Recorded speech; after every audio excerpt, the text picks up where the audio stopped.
السلام علیکم ورحمۃ اللہ وبرکاتہ۔ بسم اللہ الرحمن الرحیم۔ قرآن مجید کے نازل کرنے کا ایک اہم مقصد بلکہ بنیادی مقصد یہ ہے کہ لوگوں کو ہدایت اور نصیحت حاصل ہو۔ لوگوں کی ہدایت اور نصیحت کے لیے اللہ تعالیٰ نے قرآن میں مختلف طرح کی آیتیں اور صورتیں نازل فرمائی ہیں۔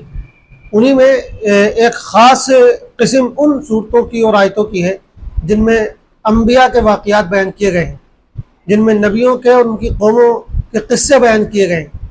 نبیوں کے واقعات، ان کی قوموں کی داستان بیان کرنے کا جو اصل مقصد ہے وہ یہی ہے کہ سننے والے ان سے عبرت حاصل کریں، نصیحت حاصل کریں، اور جس غلط روش پر اپنے زمانے کے منکرین اور کفار چلے تھے، جس کے نتیجے میں ان پر اللہ کا عذاب آیا، اس سے ہم اپنے آپ کو بچائیں، اور جن راستوں پر نبیوں کے ماننے والے سچے پیروکار چلے تھے ان راستوں پر ہم بھی چلنے کی کوشش کریں۔ تو اس مقصد کے لیے اللہ تعالیٰ نے قرآن میں مختلف نبیوں کے اور ان کی قوموں کے واقعات بیان فرمائے ہیں۔ قرآن میں آئے ہوئے ان نبیوں کے واقعات کو سامنے رکھتے ہوئے قرآن کی آیات اور صورتوں کی روشنی میں ہم نے ایک کتاب مرتب کی تھی جو ابھی چند مہینوں پہلے شائع ہو کر منظر عام پر آئی تھی، جس کا نام تھا انبیاء علیہ السلام اور ان کی قوموں کی داستان عبرت۔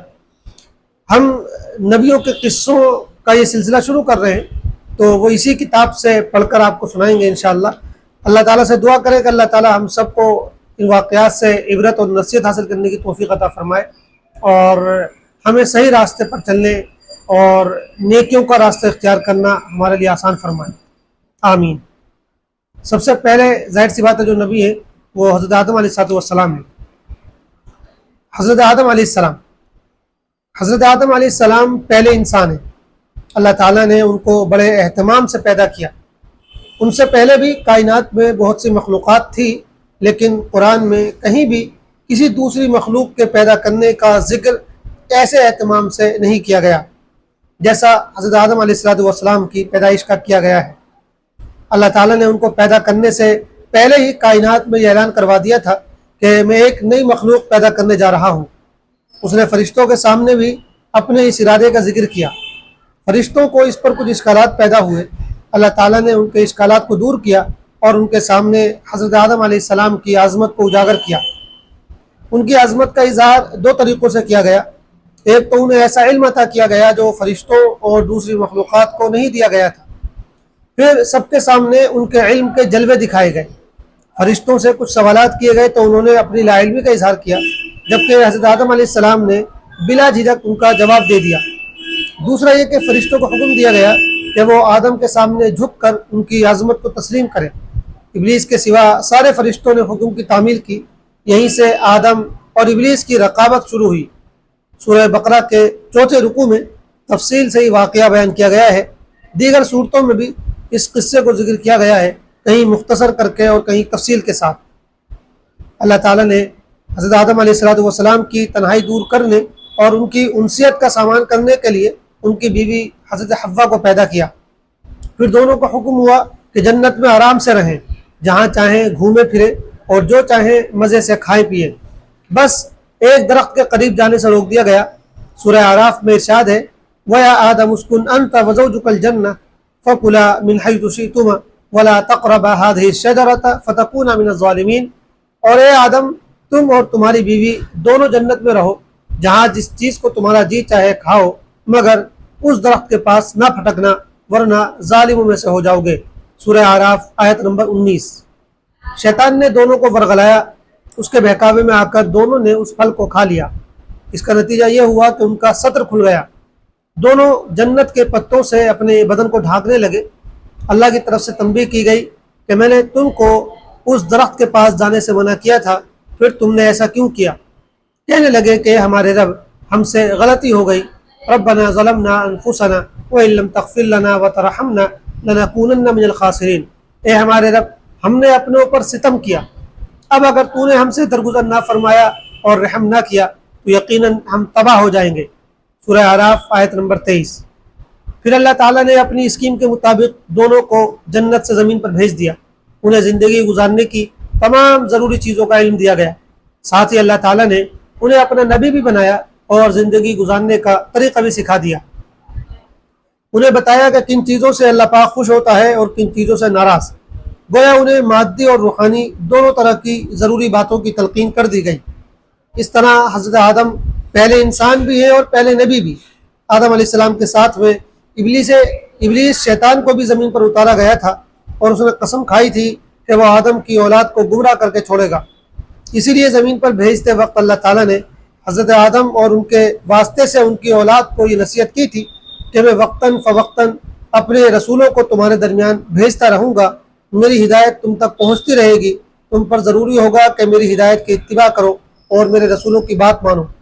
قال اهبطوا منها جميعا بعضكم لبعض عدو فإما يأتينكم مني هدى فمن اتبع هداي فلا يضل ولا يشقى ومن أعرض عن ذكري فإن له معيشة ضنكا ونحشره يوم القيامة أعمى۔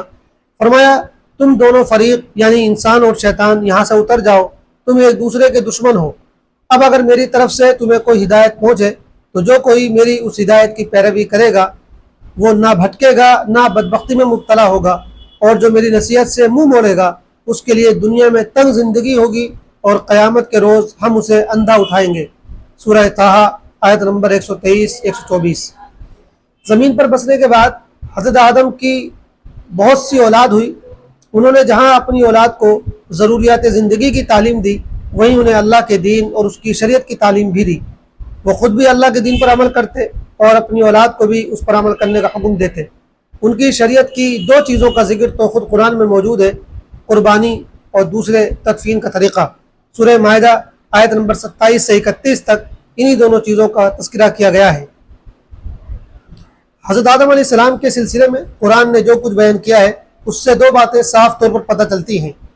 ایک یہ کہ حضرت آدم کو ابتداءً انسانی کی شکل میں پیدا کیا گیا، یہ نہیں کہ پہلے وہ کسی دوسری مخلوق کی شکل میں تھے پھر ترقی کرتے کرتے انسان کی شکل تک پہنچے۔ اس معنی میں ارتقاء ایولیشن نہیں ہوا، اس لیے ڈارون کی تھیوری قرآنی بیان کے سراسر خلاف ہے۔ ہاں ارتقاء اس معنی میں ہوا ہے کہ حضرت آدم کو جس مٹی سے بنایا گیا اس پر مختلف مرحلے گزرے۔ پہلے وہ سوکھی مٹی یعنی تراب تھی، پھر اس میں پانی ملایا گیا تو وہ گیلی مٹی یعنی طین ہو گئی، پھر اس میں چکنا پن پیدا ہوا اور مٹی گاڑی ہو گئی تو اسے طین لازب کہا گیا، پھر اس گارے میں بو پیدا ہو گئی تو اسے صلصال من حمأ مسنون کہا گیا، پھر جب وہ گارا سوکھ گیا اور پک کر مضبوط ہو گیا تو اسے صلصال کالفخار کہا گیا۔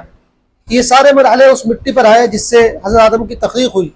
تو اس اعتبار سے ارتقاء کو قرآن بھی بیان کرتا ہے، لیکن ڈارون کی تھیوری میں جس ارتقاء کا تصور پیش کیا گیا ہے قرآن اس سے اتفاق نہیں کرتا، اور قرآن کے سامنے کس کی بات سچ ہو سکتی ہے۔ دوسری بات یہ پتہ چلی کہ دنیا میں سب سے پہلا مذہب توحید یعنی اسلام تھا۔ حضرت آدم اور ان کی اولاد توحید پر قائم تھی، وہ سب ایک خدا کو مانتے تھے، شرک و بت پرستی سے پاک تھے۔ حضرت آدم کو دنیا میں اسی لیے بھیجا گیا تھا کہ وہ یہاں اللہ پاک کی عبادت کرے، اس کی توحید کا پیغام عام کرے۔ شروع میں تمام انسان اسی پر قائم تھے، مگر پھر جیسے جیسے زمانہ آگے بڑھتا گیا انسانوں میں شرک و بت پرستی اور دوسری برائیاں پھیلتی گئیں۔ اس سے پتہ چلا کہ تمام لوگوں کے لیے اصل مذہب توحید یعنی اسلام ہے، کیونکہ ان کے باپ حضرت آدم علیہ السلام کا مذہب یہی تھا۔ آج دنیا میں 7.5 ارب سے زیادہ انسانی آبادی ہے، مگر زیادہ تر لوگ اپنے باپ حضرت آدم کے مشن اور ان کی تعلیم کو بھول چکے ہیں۔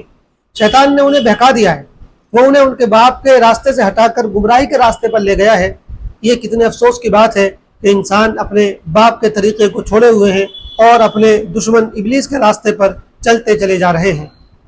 اسی طرح یہ بھی سمجھنا چاہیے کہ تمام انسان حضرت آدم کی اولاد ہیں، اس لیے ان کے درمیان کوئی اونچ نیچ نہیں، کسی کو کسی پر کوئی برتری نہیں۔ ہاں وہ شخص دوسروں سے افضل و بہتر ہوگا جو اپنے باپ حضرت آدم کے مشن کے مطابق زندگی گزارے گا۔ افسوس کہ تمام لوگ حضرت آدم کو بابا آدم یعنی انسانوں کا پہلا باپ مانتے ہیں، مگر پھر بھی انہوں نے اپنے درمیان اونچ نیچ کی گہری کھائیاں کھود رکھی ہیں۔ حضرت آدم علیہ السلام کے اس ذکر سے علم کی اہمیت بھی پتہ چلتی ہے۔ ایک تو یہ کہ اللہ تعالیٰ نے انہیں سب سے پہلے علم و معرفت ہی سے نوازا، گویا انسان کے اندر جو پروگرام سب سے پہلے انسٹال کیا گیا وہ علم کا پروگرام تھا۔ دوسرے یہ کہ علم کی بدولت ہی فرشتوں نے ان کو سجدہ کیا۔ علم کی اس اہمیت کے باوجود آج مسلمان علم کی طرف سے کتنے غافل ہیں۔ اللہ تعالی ہم سب کو حضرت آدم اور تمام نبیوں کے مشن پر چلنے والا بنائے، آمین۔ والسلام علیکم ورحمۃ اللہ وبرکاتہ۔